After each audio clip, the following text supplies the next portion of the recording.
Greetings, beloved people of the kingdom. Hope you're having a great day. I often, in my preaching and my teaching and writing, talk about the call to suffer, how Paul says that we're called to participate in Christ's sufferings. I think it's a message that the church in the Western world, especially in America, desperately needs to hear, because we've got a cheap kind of grace that we think that salvation is about buying fire insurance at no cost to ourselves. We just pray a sinner's prayer and that's it. Whereas the life of the disciples is a life that is engaged in suffering, self-sacrifice. We're called to live and love as Christ loved us and gave his life for us. There was a cost there. And so I believe that the call of the gospel is a call to suffer. Now, I spoke with a lady this last week. It was really enlightening. She explained to me that as a child, she experienced horrific child abuse.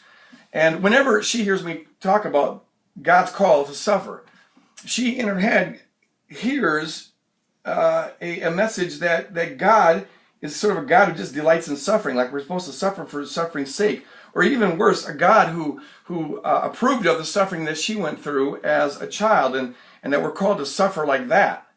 And so understandably, she is having trouble loving this God who's calling us to become victims like a child suffering child abuse, and having trouble really selling out to the kingdom.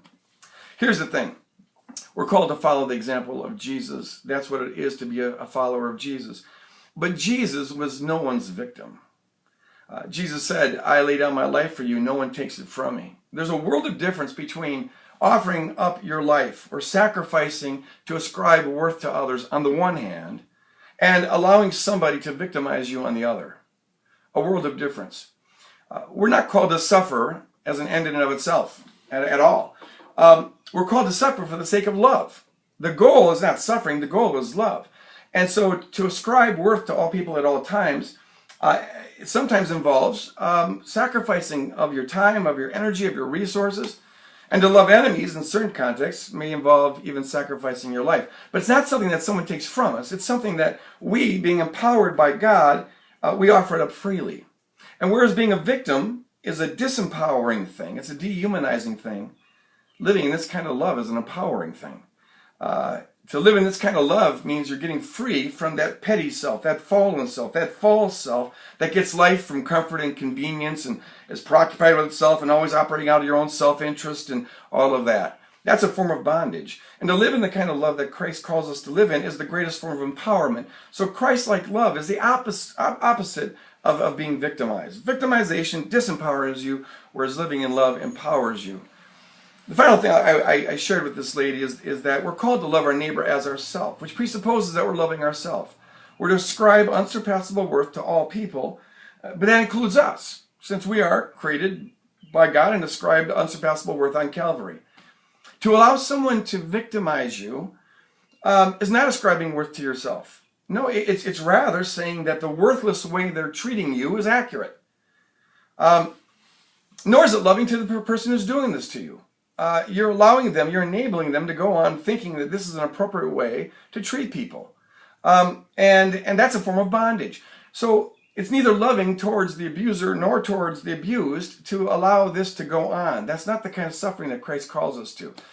The truth is that there's a time when love confronts, and confronts strongly. There's a time where love roars. When Jesus sees abuse going on and injustice going on, blind leaders of the blind, hypocrites who are imposing all sorts of burdens on others that they themselves aren't willing to carry. When Jesus confronts the Pharisees, he roars, he gets big. There's a time where love does that. It does it out of love because you're not ascribing worth to people to go on letting them think that this is an appropriate way to treat people. So out of love, Jesus confronts the Pharisees. These are the same ones he dies for later on. He loves them, but if a calm, gentle approach doesn't work, there's a time and a space for love to roar. And there's even a time where love leaves.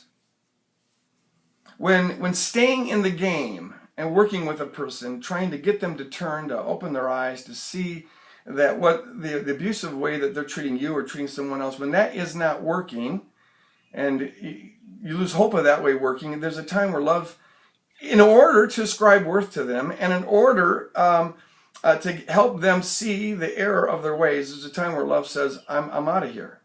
If this doesn't change, I'm out of here. God does that.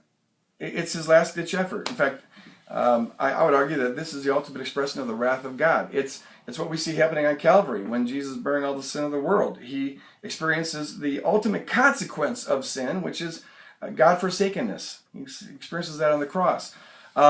We see throughout the Bible where God mercifully stays in the game, trying to work with people to get them to turn, but when he sees that there is no hope of that working, there's a time where God departs, and he turns people over to experience the consequences of their sin.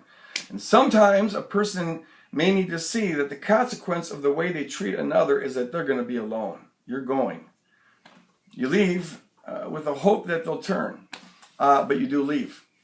So kingdom love is not at all, has nothing to do with the being abused. With kingdom suffering is not the kind of suffering that's imposed on us. It's something that we, being empowered by God, having all of our life and worth from God, we are empowered to be a people who ascribe worth to all others, and when appropriate, at cost to ourselves.